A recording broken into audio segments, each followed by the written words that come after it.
Good afternoon. Good afternoon, ma'am. Good afternoon, ma'am. Good afternoon, ma'am. So again, Good I afternoon, ma'am. welcome. Good afternoon. So again, I welcome all of you to this last and final session Good of this afternoon, ma'am. FDP. Yes, good afternoon. So for the first 1 hour, I'll give my presentation that is on this long short-term memory LSTM architecture and how to deal with it. Where are the confusions normally occur while we do the programming? So not in detail, but whatever possible, I'll just give some brief idea. So let me start my presentation.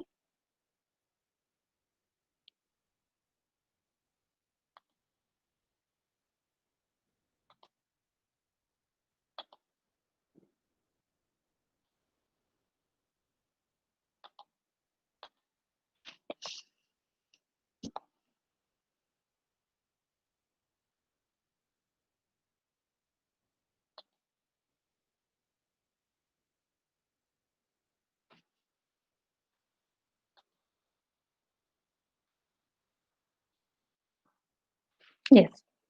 So is it visible? Yes, ma'am. Yeah. Yes, madam. So Yes, while ma'am. Yes, doing ma'am. the presentation, I can't see who else are there.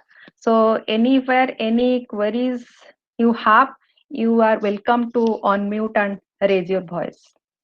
So what I'll be discussing is uh, precisely on sequence processing. So I'll not get into the detail how to uh, do the sequence or how to form the sequence, how to convert the sequence. Simply, I'll have the comparison between two popular architectures. The first one is the conventional RNN architecture, recurrent neural network. Then I'll tell you that how this RNN is having some problem and how those problems can be resolved by having this LSTM.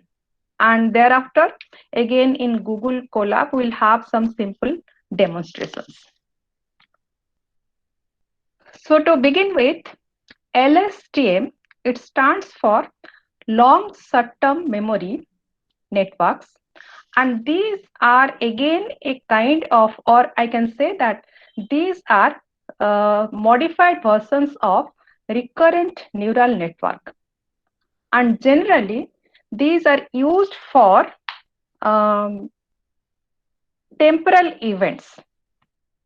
So let us first decide what I mean by these temporal events. Anybody, what is temporal event? What is temporal event? Temporal events are uh, precisely when I design a model, whether it is multi-layer perceptron or support vector machine, any kind of machine learning architecture, I give some input. Corresponding to that input, I get the output. So at any time, there is an input. Corresponding to that input, I get the output. Temporal data includes information over a period of time. So maybe for n different inputs which are in a set given to the model, for that I get some output. It can be a single output or it can be also multiple outputs. Okay, so where time factor is in the picture, whether it is the input side or in the output side. And it is normally used to understand the dependency on previous occurrences. Okay, so there is a dependency not only on the current input but also on the previous occurrences over a varying period of time. So what matters here is I have written this one in bold. If it is for a fixed duration of time, then it was easy. So always I look at those many samples, I can predict the output for a specific number of samples. But if the dependency or the input output are not related, having a particular number of samples, the dependency depends. Suppose now I am saying I look for only the previous two samples. Then after sometimes if it is for previous 10 samples, so if this time factor keeps on changing, then many a time the RMA will not work. So RNN architecture fails when the dependency is over a varying period of time. So here are some examples. First one is, while watching movie, previous frames might inform the understanding of the present frame. So we prefer to watch the movies right from the beginning. Otherwise, normally we don't get connected with the plot or with the story of the movie. Next is psychoacoustic analysis.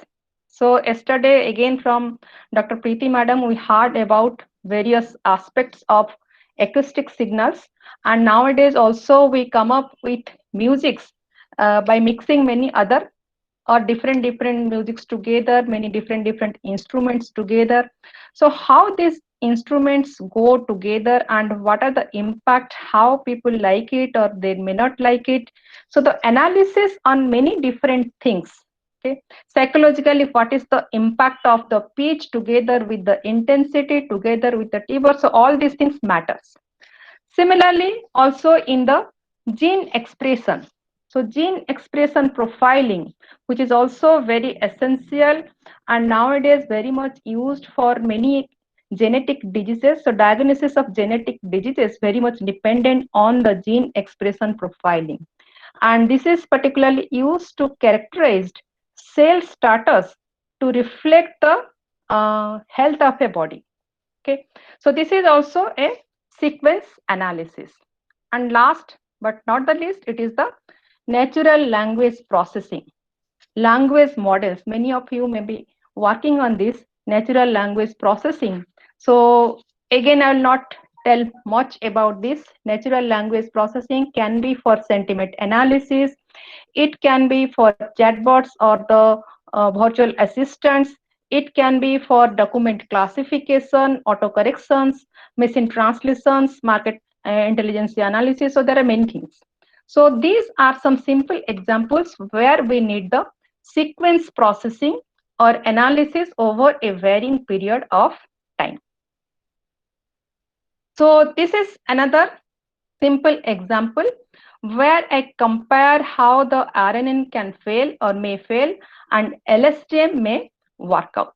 Suppose the very first sentence here is, I grew up in France. I speak fluent French. And here the goal of this analysis is to connect the word France with the word French. Since it is from France, obviously the language is French. The same thing again can be expressed by using many words. Since I was born and brought up in France, I have learned and can speak fluent French. So if I have a model to relate these two nouns, that is the France and the French, and the first sentence is the input to the model, I can see that the gap between these two words, and if I'm saying that I'm keeping all the words and all of these words, suppose I is one input, next grew is the second input, up is the third input, in is the fourth input, France is the fifth input. So if these words are the entities and each of these words are given to the model one after the other, I'll find that between these two nouns, that is the France and the French, I have three other words, which may be meaningless for this learning. The target is to get the word France, and moment I have the word France, it will pop up with the word French. Same model, if getting the second sentence, then there you can find that there are one, I have learned and can speak fluent French. So there I can find 7 different words between this France and French. So if I have the below here, I have a structure where these are the input nodes through which I can enter the code for these words. Okay. So I'll say that when the first one is getting France, next it will keep on shifting, shifting, shifting. So by the time the French comes as the input, this France has gone out of this model. Okay. So it is the same kind of expression, but in two different ways where the memory management is bit difficult by the conventional RNN structure. At some locations, it requires only 2 cells. Some other location, it requires 6, and it is varying in nature. Another thing here I am saying is cells, not the neurons or not the nodes. When we speak about multi-layer perceptron, feed-forward network, generally we say that layer architecture, and each of these layers consisting of neurons or nodes. In this case, I am speaking, these are the cells. Why cells? In subsequent next 3-4 slides, I will tell you. So to summarize till this, LSTM cells operate in few steps, forget unnecessary information. So here I can say that when my goal is to relate one noun with another, in between what I get, I speak fluent. This I can say that unnecessary information. I can have some redundant information or repeated information. Suppose born and brought up, if I have another kind of analysis, the same word is spoken repeatedly with lot many different adjectives, maybe all carrying out the same meaning. So I can have redundant input. There can be unnecessary inputs. There can be something wrong, that is a noisy input. So there can be some missing input. Suppose in the script correction, auto correction, okay, there can be some noise that needs to be corrected. Okay, so all these things cannot be handled by the conventional recurrent neural network, which also offers a kind of feedback from the output to the input. So next slide will see that what is the RNN architecture and how LSTM is different from this RNN. Below here, I have 3 different sequences. If I say you that I have a sequence 2, 4, 6, 8, 10, 12, 14, tell me what is the next number. What is it? Anybody? 16. Yeah. So by looking at only 2, 3 numbers also, we can say this, yes, it is a sequence of even numbers. Next one, if I say it is 2, 4, 6, 10, 16, 26, 42, how easy or difficult it is? Can anybody predict what is the next one? 68. It is the addition of 2 previous numbers. But definitely the second one is slightly difficult from the previous one and requires more number to be visible so that you can predict the relationship among these numbers or among these entities. Then the third one, suppose I say 1, 0, 0, 2 followed by 3 zeros, 3 followed by 4 zeros, and this way it continues. So there I need to get the feel that yes, the number of zeros comes in form of a digit. So definitely thereafter I have 5 zeros. So this way the number of inputs can give me different set of information, different set of relationship, and for which it is necessary to have memory, and the size of the memory or the required size of the memory is of variable length. Moving forward. So here this is the simplest RNN structure, okay, where I have a feedback path, okay, and here I have the new input. There are 2 inputs given to a model.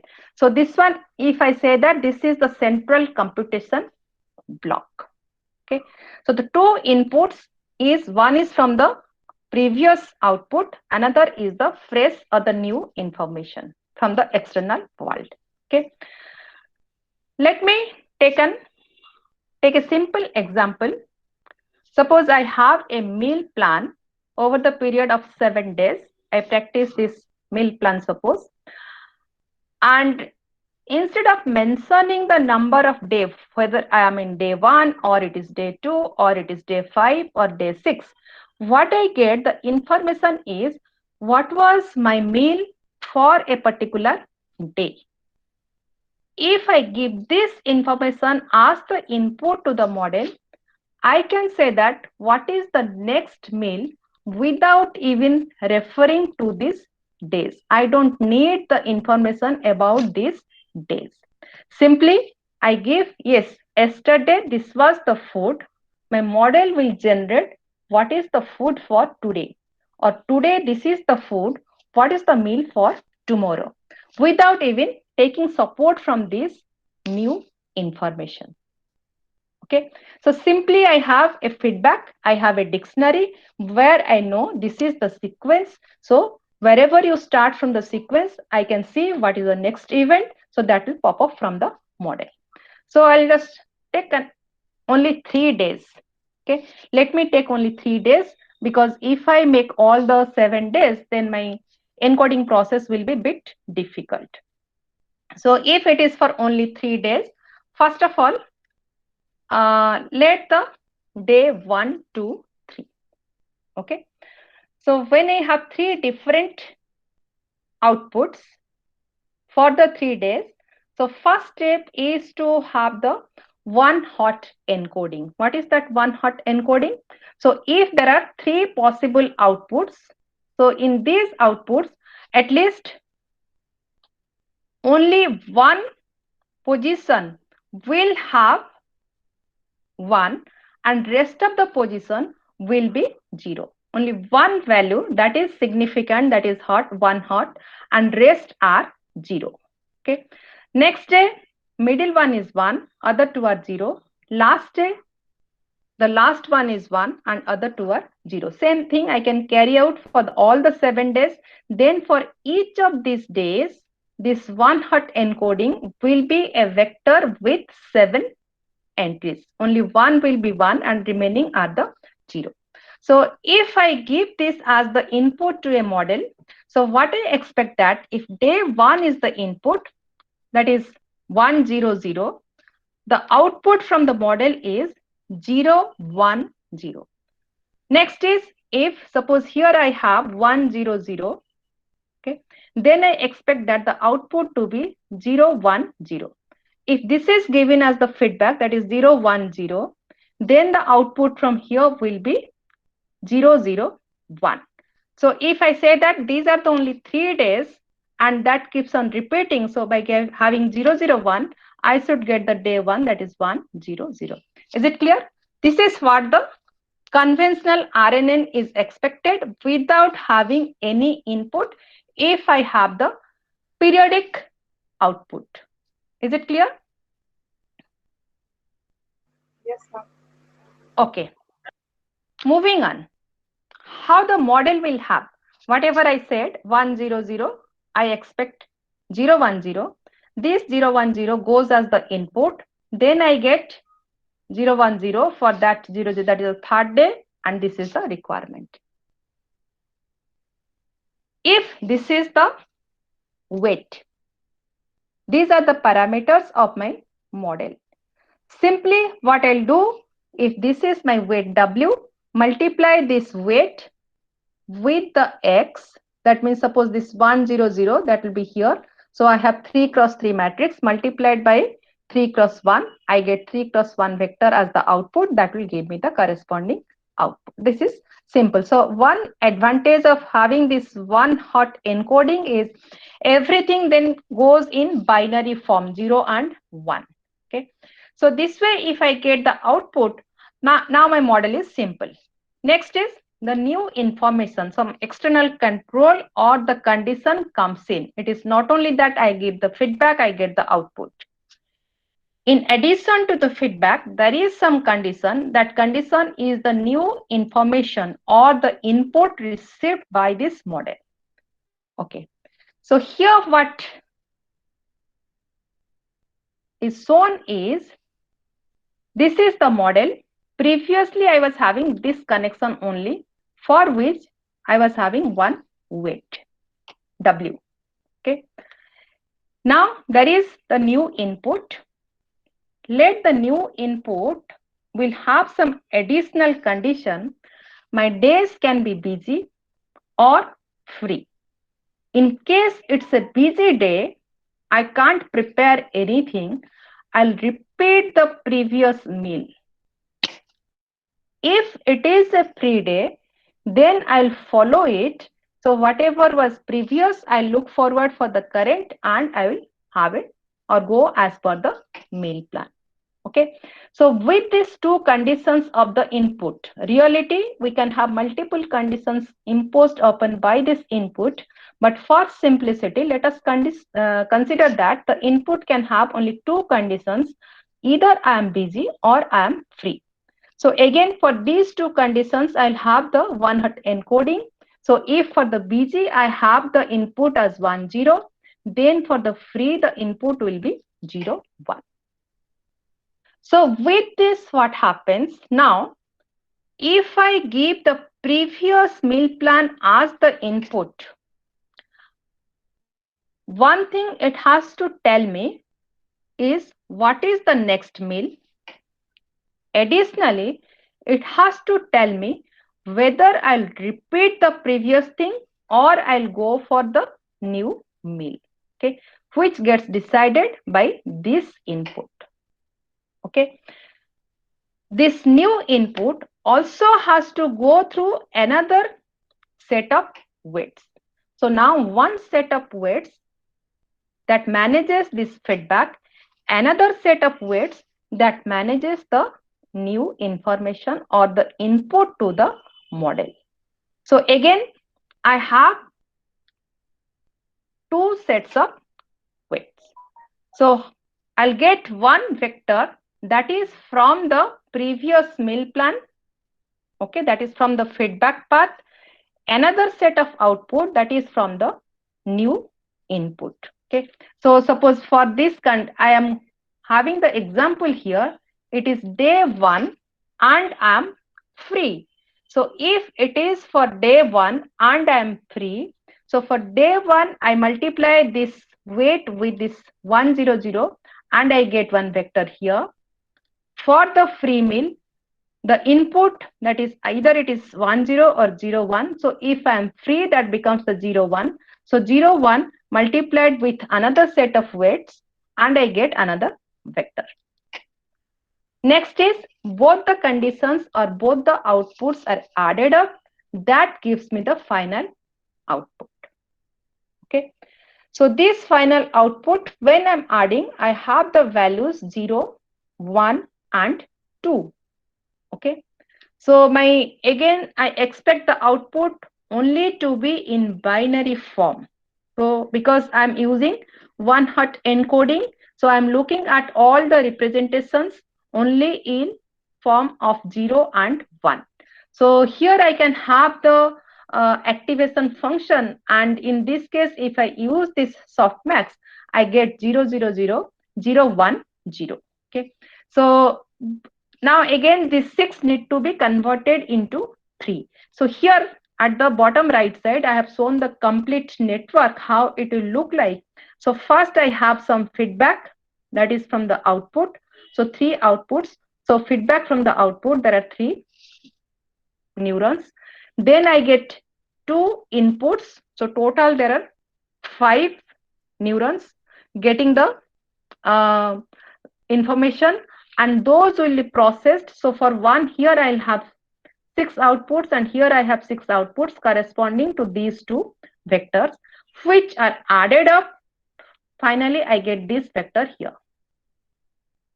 And these vectors process through this softmax. So I get the binary representation here. Okay. Binary representation again has to be converted and resized to the required 3 outputs, so that I can say that whether it is the meal of day 1, it is a repetition, or it is a fresh meal. But again, the meal plan will have the representation only with 3 entities, that is again in form of 0 and 1. Okay. So if I add this up, suppose element wise, this 0 is added with this 0, this one is with 1, and this one is with this 0. So that is what is done here. This one and this one is added up.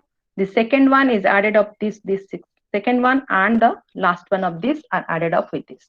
So this is the simple demonstration of a model, or that is a recurrent neural network model, which will have 2 different types of input.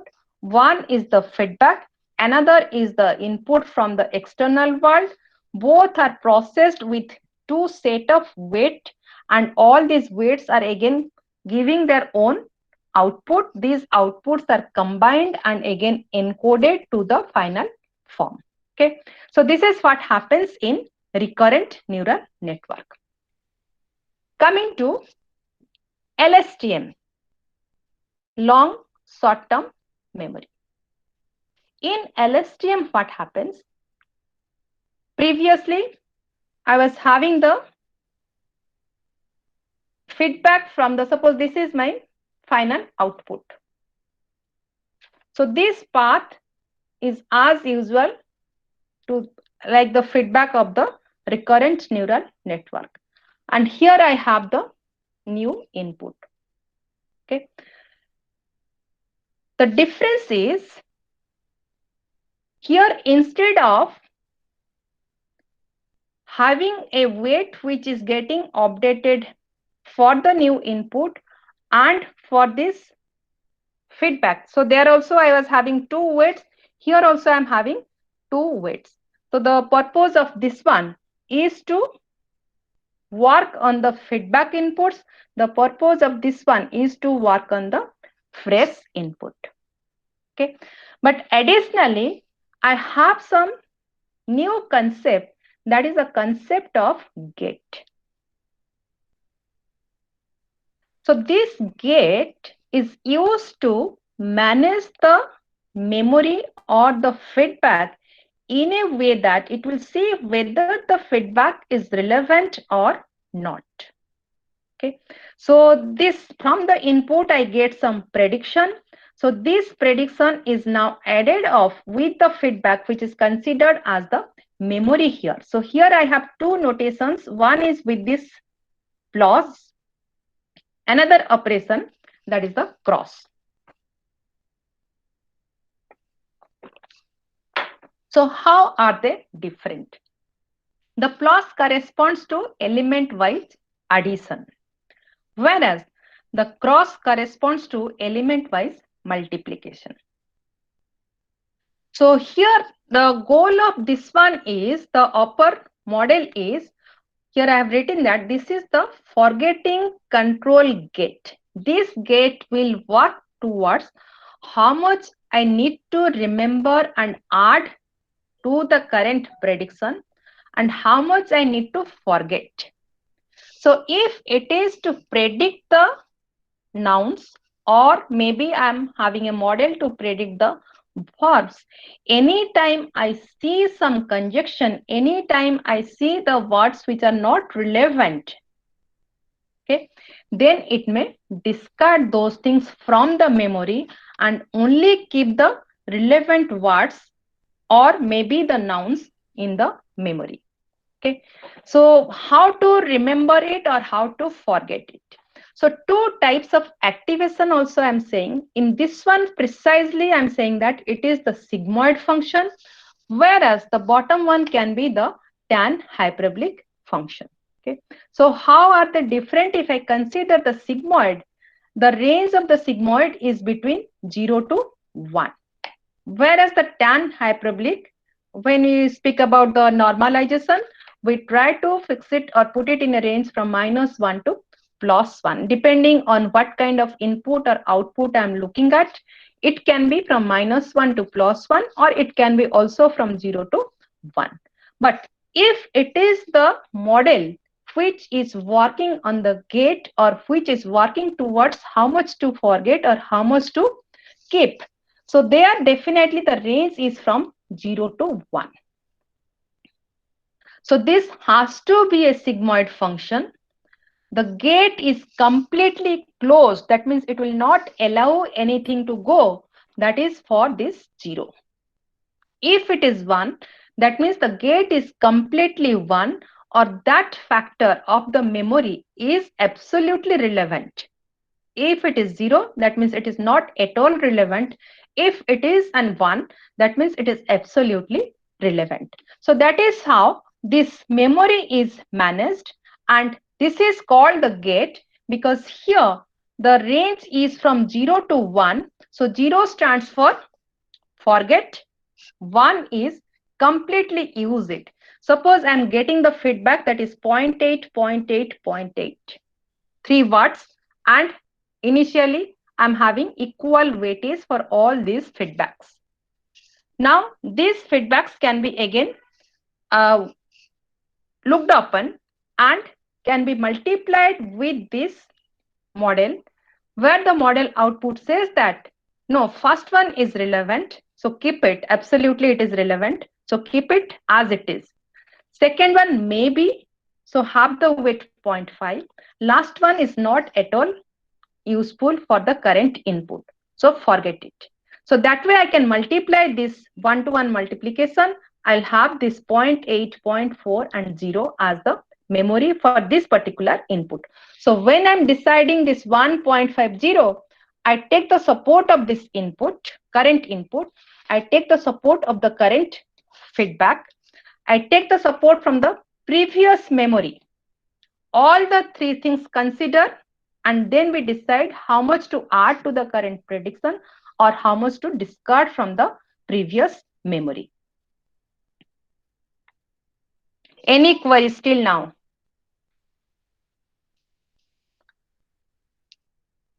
Okay, let me continue.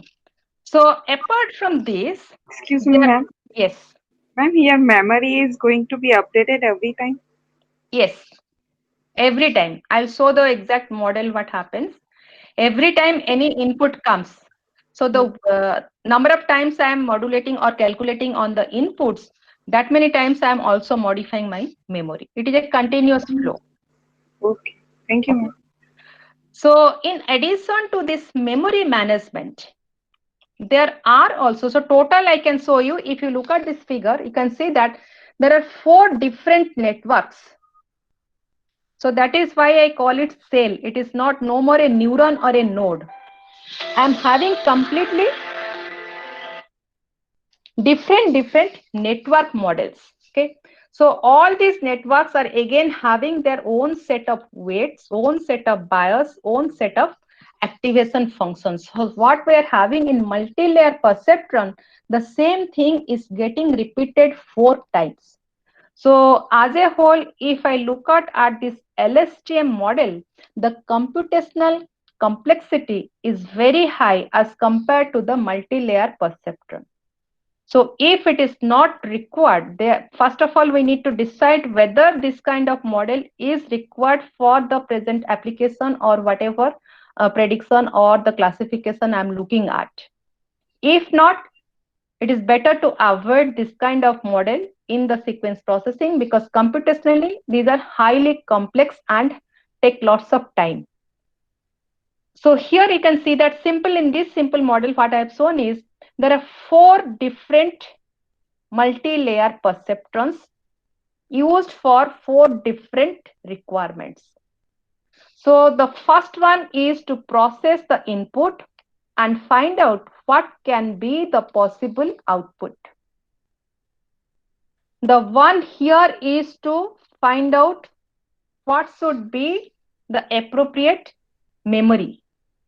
Additionally, so first one is given the input, what are the possible outputs. Then whether all these possible outputs are relevant. Maybe I have all the possible vowels, but immediately before that I was having the same vowel. So not necessarily in this sentence, both the things will be together. Suppose it is for the prediction of nouns. So if one noun is there, repeating that noun immediately after itself, normally that never happens in English sentences. So if I am having that in the possible list, better to remove it by getting this feedback that what was there in the previous output. Okay. So once I have all the possible outputs, filter it, but not always this filtering is possible. So filter it means again multiply it with some parameter that is between 0 and 1. It is never negative. So multiply it with a parameter that is between 0 to 1. Either it will stay, that is 1 as it is, or with some reduced weight that is between 0 and 1, or let it disappear, that is 0. So here, suppose I consider this one, this one, this one. All three are sigmoid activation functions. Okay. There are two more activation functions here, that is the input processing and here the output processing. These two are the tan hyperbolic activation function. Wherever you have the multiplication or the role of the network is as a get, then the output range is from 0 to 1. So if it is the summation, the role is to take the input from two different paths and get the final output. Then that becomes the addition. Okay. So two types of nodes we have. Some of the nodes are with cross, which are called gates. So here I have a gate, here I have a gate, here I have a gate. There is addition over here. There is addition over here. Okay. So additions and the gate, both the processes are again element wise processes. So if I have a gate, the parameters are controlled by the sigmoid activation function, for which the range is from 0 to 1. If it is for prediction of the input or the prediction of the output, that can be in the range -1 to +1. Okay. So in general, if you look in the internet or see, you will find many LSTM models given with this kind of structure. Okay. So here I have picked this structure again from the internet with some Google search. So here you can see that there are some activations colored in red, or there are some other type of activation that is in blue. Okay, so these blues are for predicting the final output and for the prediction of the possible output from the current input. Okay, so blue stands for the range from -1 to +1, where we can have tan hyperbolic function. Whereas the reds are, these are the gates. Okay, you can see here I have a cross, here I have a cross, here I have a cross. So wherever I have a cross, that is the gate. Either it is completely closed, that is 0, or it is completely open, that is 1.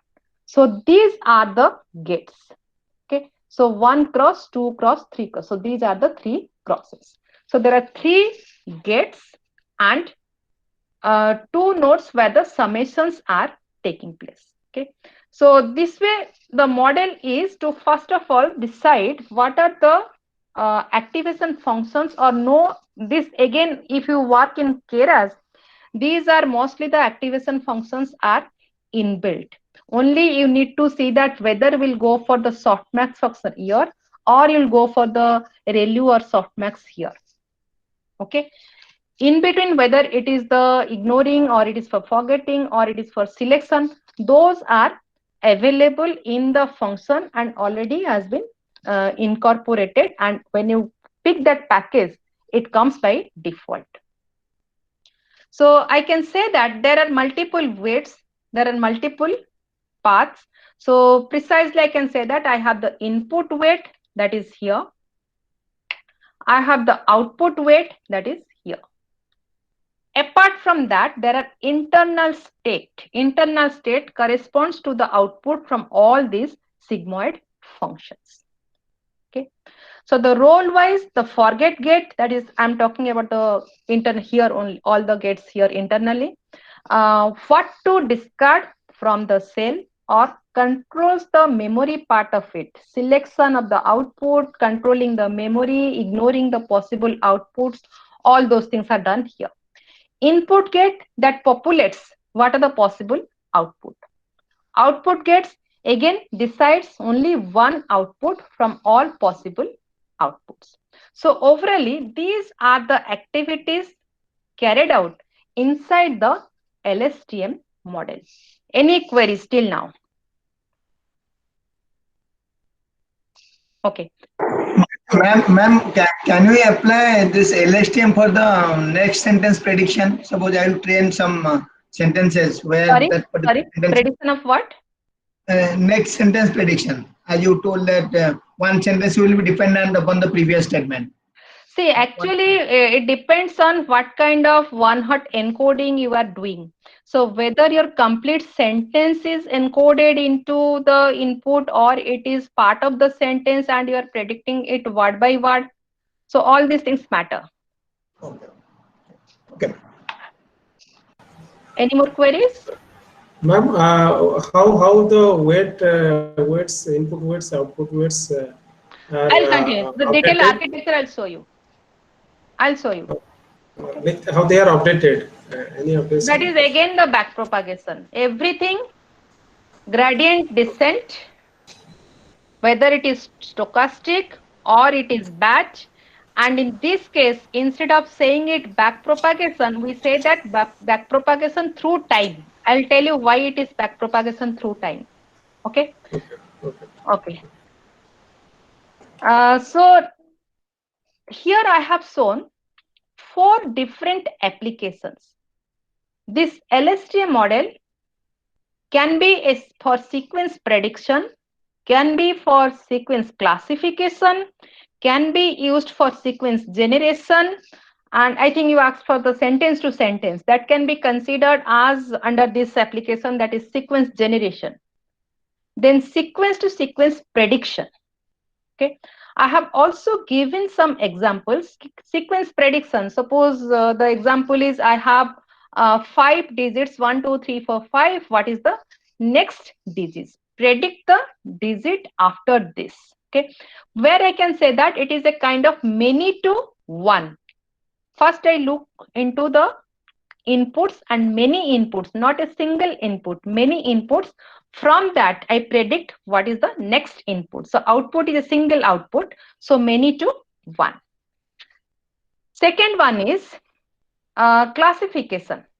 If I say that I have a sequence 1, 2, 3, 4, 5, that is in the ascending order, 4, 5, 6, 7, 8 also in ascending order. So all the sequences which are in ascending order are the members from class 1.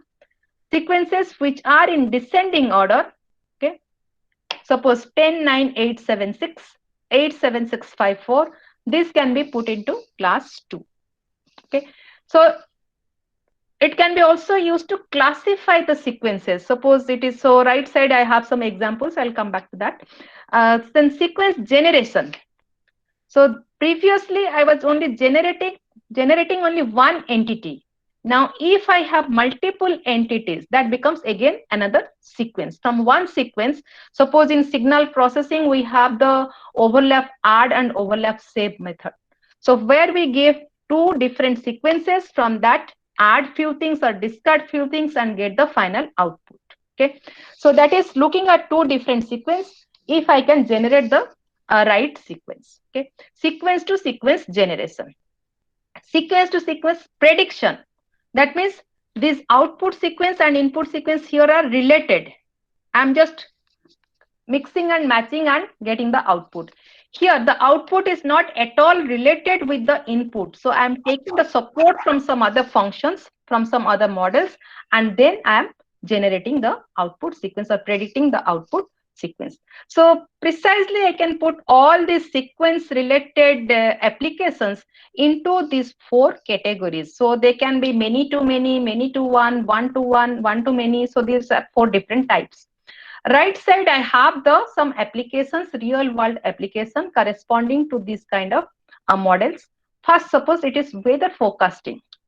So I take multiple entities, okay, maybe pressure, temperature, sequence of pressure, sequence of temperature. From that, I am predicting only whether the weather is a sunny day or it is a rainy day. So only one entity is getting predicted out of multiple entities. Stock market, product recommendation. So looking at the purchase habit, purchase practice, some product will be recommended. The moment I open my laptop, I open my Google, I get many recommendations from the Amazon and the Flipkart. Okay, so how those recommendations are coming up? Based on my previous search. DNA sequence classification, whether I have some kind of disease, whether my cells are healthy or the cells are infected. Okay, that is either or, yes and no form. So that is DNA sequence. Anomaly detection, sentiment analysis. Okay, suppose I have a text, maybe it is also the speech. I look at a sequence or the sample of speech. From that, I say that whether it is happy or it is sad. Okay, so these can be again into the sequence classification. So first one, I say that sequence prediction. Speech to text, having set of samples from the speech, can I have the corresponding script from speech to generate the script, speech to text. Handwriting prediction, suppose handwritten document is given as the input, can I get the typo document as the output? Music generation, image. So these are for the sequence to sequence. Okay, here. Then comes the one to many. Suppose I have single input, that is the image. Can I again have the description of the image? Image is as the input. I may consider that as the single input as the image, or it can be multiple input considering all the pixels of the image. So can I say that, suppose here I have given the example having all these images or all the pixels, can I say or describe the image as the man riding a bike? Okay, that is also another class of research that people are also working on it. Okay, program execution, one instruction comes, so with that instruction multiple processings are happening. Okay, so this can be again examples of one to many. With one input I get many output. Okay, yeah. So now let me just tell that how this long short-term memory is powerful when I compare this with the conventional recurrent neural network. It overcomes the technical problem of training of RNN, namely vanishing and exploding gradient. What is this? Suppose I say that why should get confused whether I need to remember only previous 3 words or the previous 7 words. Let me remember up to previous 10 words always. So definitely I'll capture the word which is required for my model and generate the right output. But that may not work, because if my gradient is very small, each step I'm going backwards. The already explained you the gradient descent and the back propagation. The error is getting propagated in the backward direction, and every propagation step it gets multiplied with the weight, which are small numbers between 0 and 1. So when these errors are repeatedly getting multiplied with fractional values, small weight values, gradually the error value keeps on reducing. If the error is greater than 1, gradually these values will keep on exploding. So exploding gradient are somehow manageable. We can limit it. If it is more than this, consider the value as 1. If it is more than 1, consider it as 1, that way. But vanishing gradient is really a problem in case of very long or very deep network models. Here we don't have anything like convolution. So we are only looking at the depth in terms of memory. It is not the depth in terms of processing, it is a depth in terms of memory. So if the vanishing gradient problem arises, definitely the memories which are associated with the models which are closer to the output will be updated, and which are far away from the output or closer to the input side, they may not have any effective updating, or as per the requirement, I may not get the right model. So in case of LSTM, we need not have to go for a very long or deep model, but with limited number of layers, limited number of previous incidents, we can keep only a few in my memory. That way I can have better output. Okay. Next is, I said that all these blocks, what I showed you, are the cells or group of neurons. These are no more nodes or single neuron, group of neurons, okay, comprising of weights and gates. Okay, so next I'll show you what is this cell and all these things. Next, just the slide after this. Let me go there. Okay, how to train it, how to modify the weight. See, when I say that RNA model, okay, in my block diagram, what I showed that I'll have this input. Corresponding to that, I'll have the output YT. Next is YT plus 1. So when I'm computing for YT plus 1, I'm getting the fresh input. Okay, what is there in my memory? Okay, and also a feedback from the previous output. Okay, three things are being controlled to predict the output, that is YT plus 1. Okay, similarly, I can have T plus 2 or I can have T plus N. Okay, so precisely there are two RNA structures here. So these RNA structure, when I do the block representation, I can put one RNA on the other. That means for YT plus 1, the input XT1 has gone through 2 steps of RNA processing, where XT plus 1 has gone only through one RNA processing. Okay. Remember, in this architecture, all these inputs will be processed with same set of weights. It is not that XT will have a different weight parameter and XT plus 1 will have a different weight parameter. Similarly, all these memory paths will have another set of weights.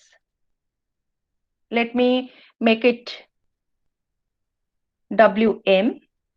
Let me make it WI. And here all these outputs will go through a third set of weights. So here also I have W0. So all these outputs will have W0. It is not that here I have one set of W and here I have another set of W. No. Whatever may be the time lag, all these time lagged inputs are going through same set of W. Okay.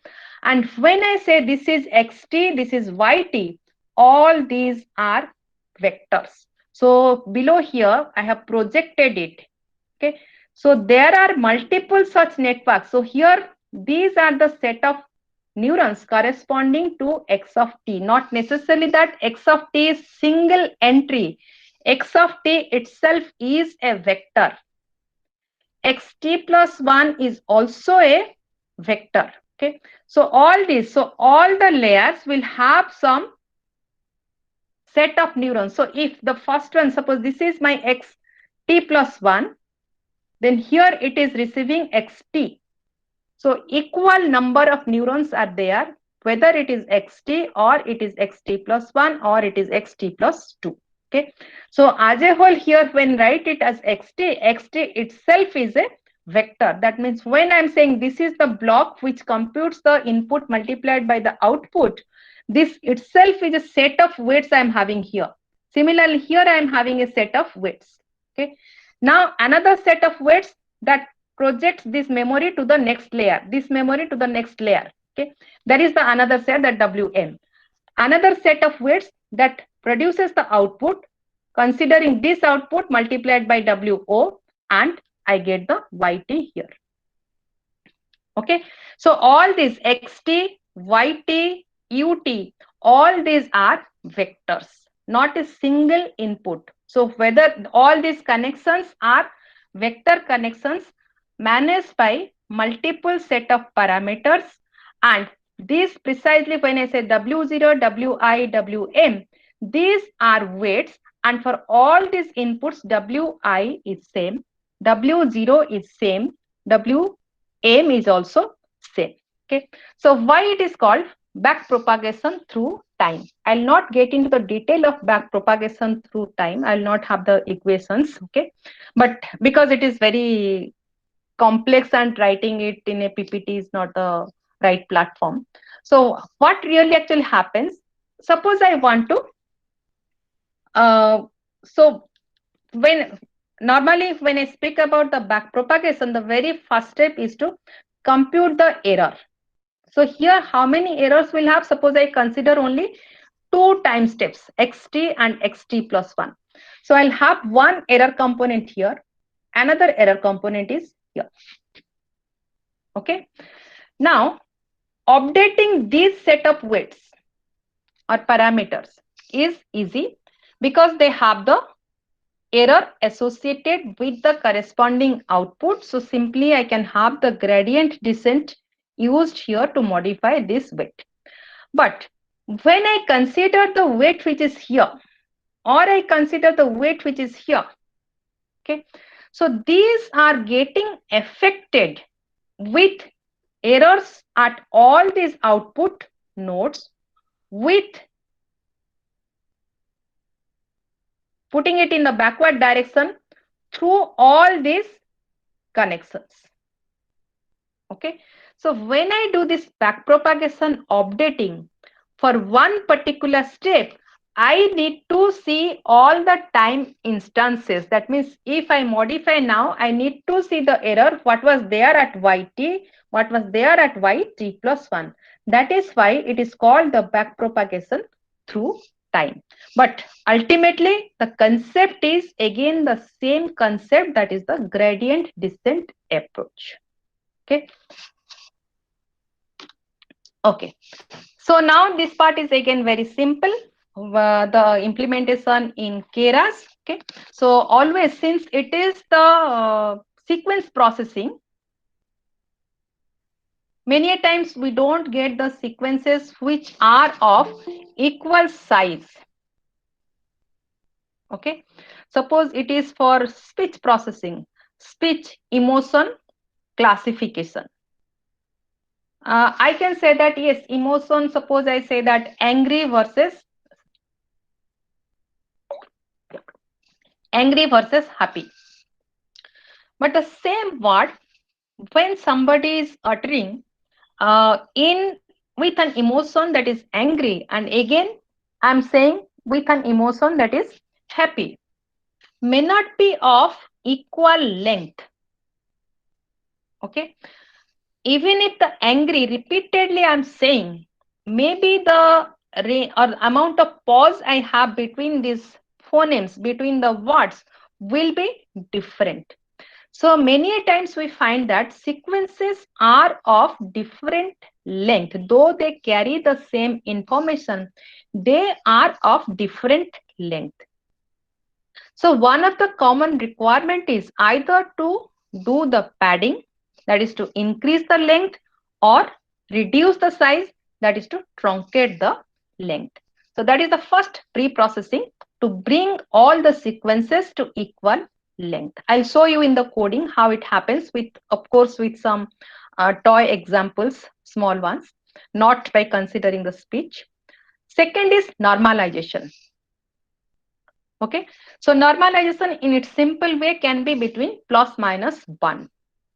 Okay, or it can be between 0 and 1 to bring all the information into a particular range. Okay, standardization, always it is standard variance. Okay, so maybe 0 mean and unit variance, that way. So in Keras you'll find all these packages, how to do the padding, how to do the truncation, normalization and standardization. All those examples I'll be showing. Next is encoding of categorical data. So normally the series, whether I say angry or maybe it is for classification. I am having the inputs of the, let it be fruits like apple, orange, pear. So these are all written in words, class 1, class 2 categories. Okay, so very first step is to convert all these linguistic inputs into some numbers which subsequently can be processed through the model. So there are two ways to encode it. First is one hot encoding, where I have the values in the binary form. Okay, suppose I have two classes, class 1 and class 2. If I say class 1 corresponds to 0, 1, then class 2 will correspond to 1, 0. So, okay, binary encoding. Integer encoding, I can say that here it is 1, class 1, here it is 2, maybe 0 and 1. Okay, so if I have the handwritten digit, so integer encoding can be 0, 1, 2, 3 up to 9. Whereas in case of one hot encoding, for 0 I'll have first one is 1, rest are 0. For 1 I'll have first one is 0, this is 1 and rest are 0. For 2 I'll have this and rest are 0. So for each class I'll have a vector, and size is how many classes I have, and in this vector only at one position I'll have single digit, that is 1. Rest of the values are 0. That is called the one hot encoding.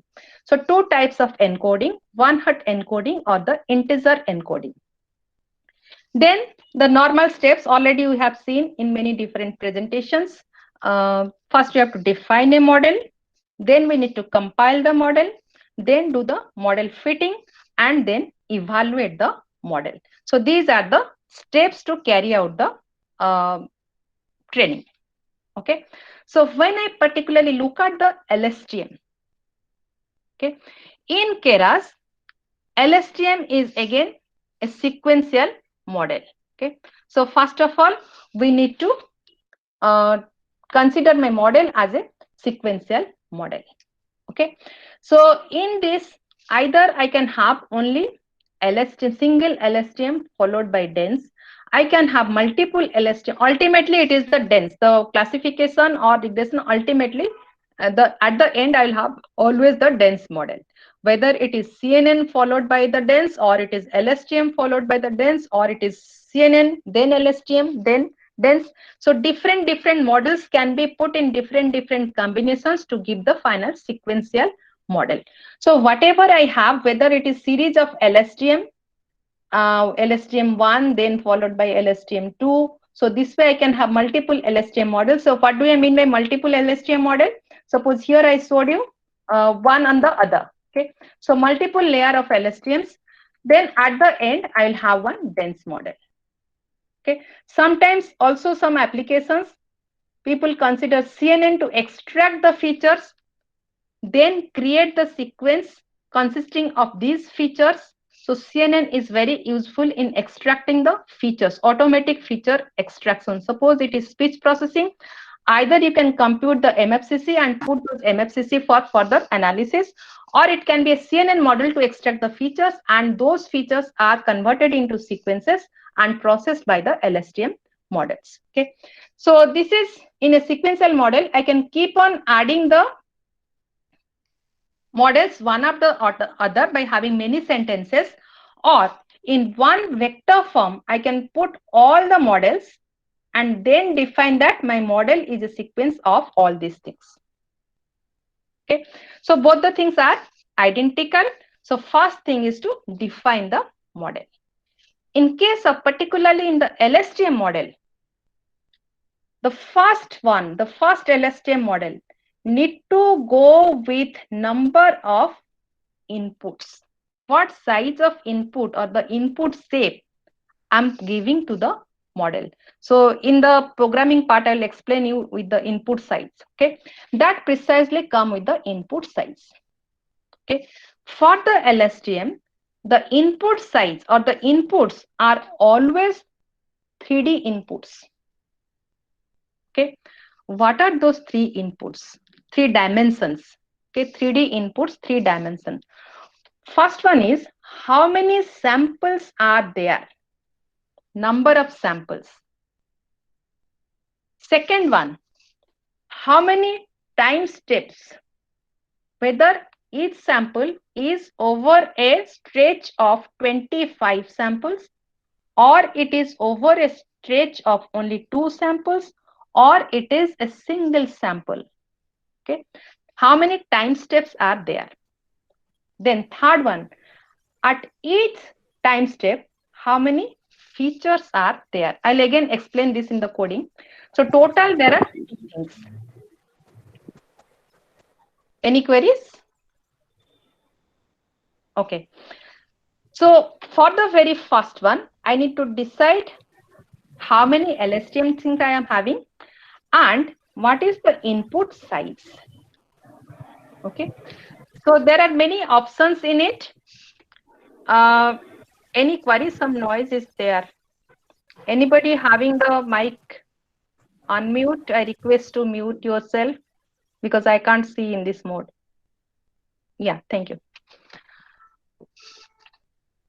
So here I can have, again, like CNN, I have different options. Okay. So as I said, it can be for, again, regression, it can be for classification, it can be for multiple classification. When I speak about regression, obviously I'll go for the activation function. Mostly it is linear. If it is binary classification, go for logistic sigmoid. If it is for multi-class classification, go for softmax. Optimization, if regression, it is mean square error. If it is binary classification, go for binary cross entropy. Okay. Similarly, for cost functions, we have the stochastic gradient descent and some modification of the stochastic gradient descent, that is ADAM and RMSPROP. And other inputs also we can give, that is whether we want to evaluate it based on the accuracy. Normally it is accuracy, and apart from that we can also, or we have to give these things, how many epochs, what is the batch size, whether we want to see the progress, that is the verbose. So all these things are there in the programming. I'll show you. Okay, now coming to what decides the input size. Okay, so here suppose I say that I want to predict, suppose I have the data like this, okay, where I have 1, 2, 3, 4, 5, 6 up to 1. Then I have another feature, that is this. That means my input step, this consists of only one sample. Each one is of 10 time steps and consisting of 2 features.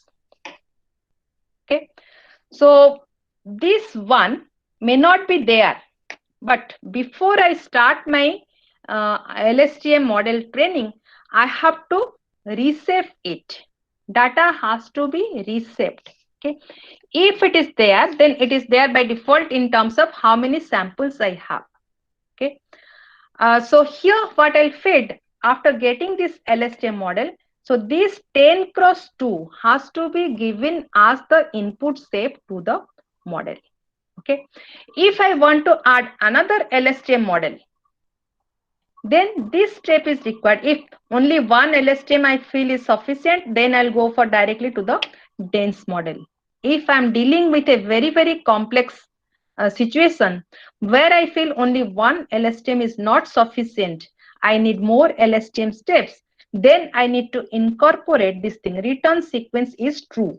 Okay, so every time some computation happens, that sequence will be available for the next LSTM computation. Okay, so if return sequence is true, I can add on further LSTM terms.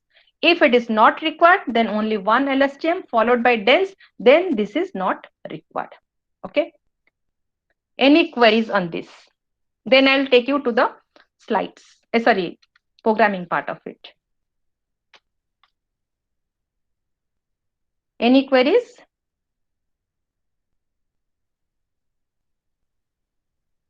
Okay, then quickly just let me get into it. So again, it is in Google Colab. Okay, I'm exceeding the time limit. Okay, so here suppose it is, first I said that pre-processing. Okay. So here what I wanted to show you, suppose I have three sequences. The first one is of 4 elements, 1, 2, 3, 4. Second one is 1, 2, 3. Third one is only 1. Okay. Often it happens in, suppose I am sampling some continuous time signal speech processing. Language is the words I am converting to the specific words. Okay. I may not have everything in the same order. Okay. Suppose the first one having 4 elements, second one 3, third one is 1. Okay. So I can just pad it. Okay. So here suppose I run it, then I get the padded thing. All of them are of size 4. Okay. And by adding the value 0, while I do the padding, there I may do the padding by adding ones, minus ones, whatever is convenient, maybe by adding the mean value of all the sequences. So here, since it is the value is 0, so all these zeros are added up. Yes. What these actually sequences indicate? This 1, 2, 3, 4, then 1, 2, 3. Individual sequences indicate. Yes, 3 different sequences. Different sequences mean different feature vector of 3 speech signal or what? Suppose I have the raw speech signal. I have the samples. Not necessarily that for and all these are samples for the utterances of the same word. Okay. I can say that word over a period of maybe 0.1 second, or maybe 0.09 second, or maybe 0.12 second. So when I sample it, I'll get different number of samples because my sampling rate is fixed. Now the speaking stretch time is different. So number of samples will be different. Making sense? Okay. So I get the same information, but the duration is different. So the number of samples will be different. So how to bring all this? So when I talk about speech processing, again, speech processing is having its own packages from there. Directly you can use the functions. If it is not there, then simple ways to pad it. So padding can be with any value. Suppose here I put -1, then the padding will be with -1. I can put the mean value, then the padding will be with the mean value. I can do the padding either here in the next one. It can be the padding before this, or it can be padding after this. Okay. In this case, this will be after the samples. Whatever samples I have, then extend it by few more zeros, or extend it by few more ones. Okay. So when I do the padding, I can also truncate. Not necessarily that I take the whatever is the maximum length, that is the right length. Maybe the minimum is the right length. Maybe the mean is the right length. So in that case, I need to truncate some of the sequences. Okay. So again, in Python also you have the simple truncation possible. Suppose here 1, 2, 3, 4, 1, 2, 3, 1. I'll just keep only 2 samples. Not that all the samples are informative. Truncation again. So here I have to define the length. So these 2 says that what is the right length. Suppose I have some unvoiced. Those are not meaningful to me. So I'll see that yes, this thing are the voiced, and I will keep only this many samples and discard the rest. So that can be done by having the truncation. Truncation again can be post truncation, or it can be pre. Okay. Either I'll keep the initial samples, or I can have the last samples. Okay. Now coming to the encoding. I said that one-hot encoding. So there are 2 ways. Label encoder, one-hot encoder. Label encoder is to get the, suppose there are 3 classes, I'll get the classes 0, 1, 2, 3. If it is one-hot encoder, I'll get the values as a sequence of binary numbers. Okay. Suppose here, the first example I'll show, I'll not go line by line to all this code. Suppose it is apple, orange, orange, apple, pear, this way. Okay. So now, I'll just decide what is my encoder. I'll fit that encoder along as per my data D and print this. So here you see that when I'm using the label encoder, I get the values as 0, 1, 1, 0, 2, 0, 2, 2, 1, 2. So corresponding to apple, the class is 0, orange class is 1, pear class is 2. Okay. These are the different labels for the classes. If I go for one-hot encoder corresponding to apple, I get 1, 0, 0. Orange 0, 1, 0, pear I can get 0, 0, 1. So it is a sequence of binary 0 and 1. Okay. So normally we go prefer by this one hot encoding, having the values in zeros and ones. Now, again, always we can take support from this random number generations, and we can normalize the sequence, and also we can standardize the sequence. Okay, so here are the demonstration how to normalize or how to standardize. So first, what I have done here is I have generated the sequence. Okay, so I have defined a function to generate the sequence of some given length. Okay, and then number of features. Okay, so this is the function that will generate. So that is the function I'm defining, and if I call that function generate sequence of length 25 with features between 0 to 100. Okay, random number generation, I'm taking the help of random number generation to generate the sequence.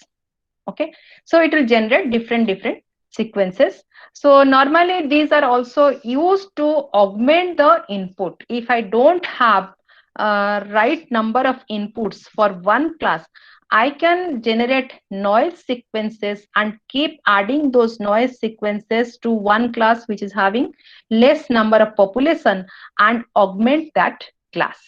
Or sometimes I do, suppose I'm saying all these with respect to the speech processing, speech augmentation, suppose it is the emotion data, I normally don't get sufficient number of data for the emotions like disgust. Then that class number of samples can be augmented by having some addition of noise, by shifting the original signals little bit to the right, little bit to the left, or by stretching it, or by compressing it. Okay, then all this noise, whatever sequence I can generate, also I can normalize it. Okay, so there are function also min max scalar. So I'll share this course. If you want, you can go through it. Min max scalar is, so suppose I want to, this is the sequence where the range is from 0 to 100. Okay, I want to bring it down to the range -1 to +1. So I can select the range. Okay, so if I process it to the function min max scalar and decide my transform t, that will scale it to the range -1 to +1. So now this transform is trained. I fit this transform to the corresponding input right now which I am having in my hand, and if I process this for this transform, I get a sequence where all the values, suppose originally is this one. Now for this the minimum is 11, maximum is 95. So some form of transformation I applied. So in the transform sequence, the range is from -1 to +1. I can keep any range, -5 to +5, 0 to 1, whatever is suitable for my processing. Okay, so once this kind of transformation is done, on the other side, I also need to preserve it, because whatever prediction or classification, regression, whatever I do, everything will come in this binary form or between -1 to +1. At the end, I need to do the inverse processing. Okay, so whatever transform I'm doing for the converting it from the normal range to the range I have decided, the results what I'm getting in a particular range, that need to convert it back into the original range. So this also gives the inverse transform. So that is the function min max scalar. Okay, similarly also we have the standard scalar. Standard scalar, it is not only the mean control or the range control, it can also control the variance. Okay, so these are some common pre-processing normally used for sequence processing. Okay, padding, truncation, normalization, and the controlling the variance of the sequence. Okay, now any queries in this? So quickly I'll take you through this LSTM, how to have the simple LSTM model. So here I have written lot many things, but may not be all are required for this demonstration. Since it was there in the original code, I didn't get time to reduce all these things. May not be all these are required for this code. So I may be excused. So in this simple demonstration, what I have. First is, I am creating two sequences. How I am creating? Suppose the X X is the sequence that is having all the numbers from 1 to 20 in the range, X in range 0 to 20. Then I add plus 1. So that becomes the range 1 to 20. And the function I want to predict is, I have taken a very simple function. My output is into 15, whatever X I have computed, and my series consists of all these X values. So when I multiply these X values with 15, I get the sequence Y. So what I'll be showing you, whether my model can predict the output, and that output is nothing but the input multiplied by 15. Clear? So I have the input sequence X. I want to predict the output, that is X into 15. So I have created a sequence X. That means here it is 1 to 1. The kind of model right now I am looking at is a mapping from 1 to 1. Given the input 1, it will produce 15. Given the input 2, it will produce 30. Likewise, given the input 20, it will produce 20 into 15. That becomes 300. Okay. So here my input is each step, single step, time step is 1. When it comes to, it is a single step, time step is 2, 1 to 1. So each input is of length, time step is 1, and number of features is also 1. Okay. So here I have 20 such samples. For this one, I am predicting 15. For 2, I am predicting 30. For 20, I am predicting 300. I have 20 samples. Each one of this sample is of length 1, consisting of number of features, that is 1. Next, I will show you number of features 2. So first of all, the very first step is, since LSTM deals with a shape that is 3 dimensions, so I need to convert this or reshape this. So first one is how many samples I'm having. So here it is 20, then 1 and 1. So total that becomes 21, 1. Similarly, the output is also in this case 21, 1. So I'll take a simple model here. Sequential, 50 LSTM, activation ReLU, input shape is 1. No. So these two values I'll give as the input, not the 20, not the number of samples. How many time steps? How many features for each time step? So here the input is 1, 1. Okay. So dense, I'll get only one output. So dense size is 1. Compiler, I have taken the Adam compiler, and loss function, here it's considered as mean square error. Okay. So before I explain it, let me go to the feedback. Yeah. So here, if I look at the model summary, you get 10,400. From where this 10,000 comes? Remember, if you look at that model and do the calculation, that simply is n plus m plus 1. What is the n? N is how many inputs I am having. So here n is 1. How many input features? 1. Then m is how many LSTM things I am having. So here m is 50. So 1 plus 50 plus 1, that is a bias. In all the neural network models, normally we keep one bias input. So 50 plus 1 plus 1, that becomes 52. And there are 4 different weights I am modifying. One is the input weight, output weight, internal that memory weight, and the control. So 4 different weights I'll be modifying. So that 52 into 4 multiplied by again m. That gives me the total number of parameters. So again, that is none of your lookout when we are doing, nobody, at least we don't look at how many parameters I am modifying. That comes when I compare the model, but basically the comparison is not in terms of parameters. Comparison happens in terms of computation time. So this number of parameters, this is just for understanding purpose I am saying from where this figure comes. Otherwise, this is nothing to do with the processing. So here in this case, after I decided this is the model, I'm trying to fit my model, and I have taken 1000 epochs. Okay, validation also, total number of samples have been 80% is used for the training and 20% is for validation. Batch size here I've considered 5. Okay, so is it done? Yes.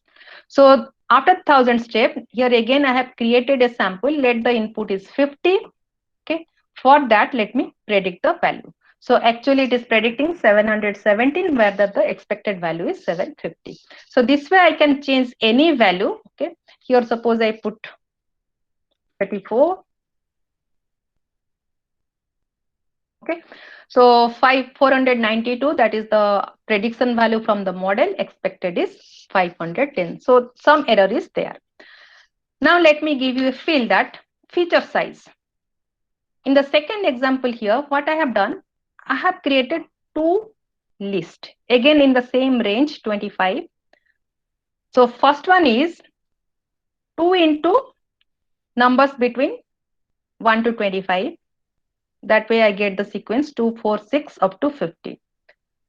Next one, X2 is 3 into the numbers between 1 to 25. So that way I get 3, 6, 9 up to 75. So now these 2 and 3 together I take and I say that my output is X1 into X2. Okay. Previously, only one input X1, I was multiplying that with 15, I was getting the output. Now I'm saying that two features X1 and X2.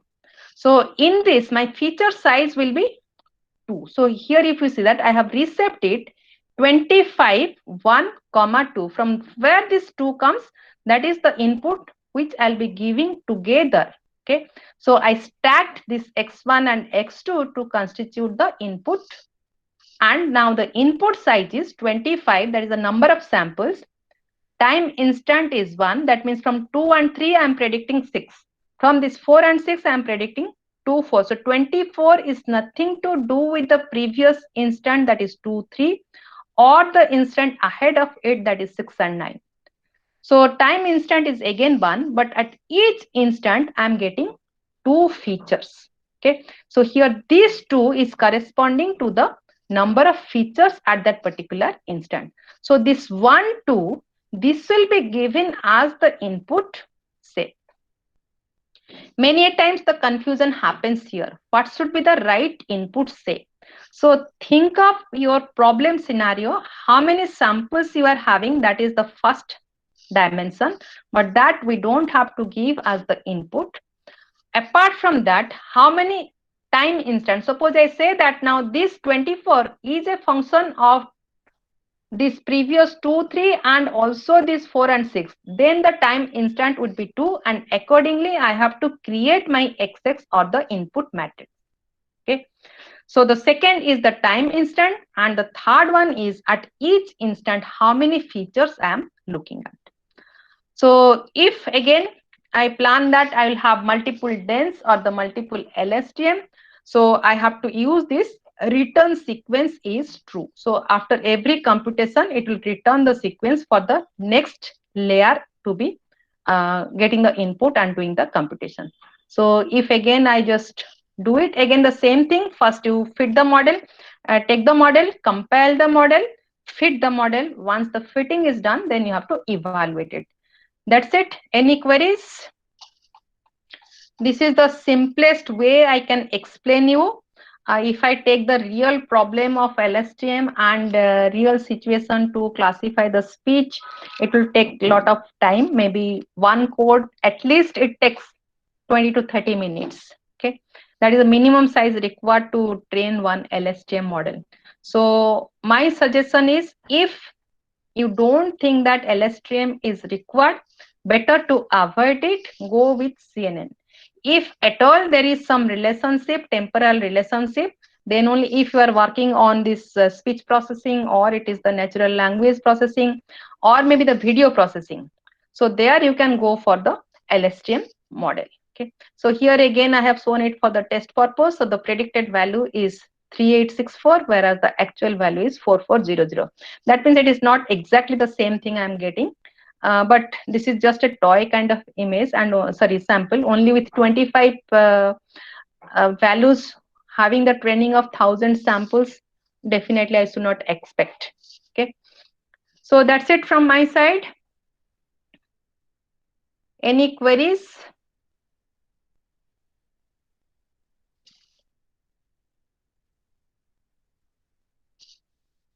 Okay, I think you people are not having any queries. So with this, I declare that all the sessions got over. Okay, let me just stop it. So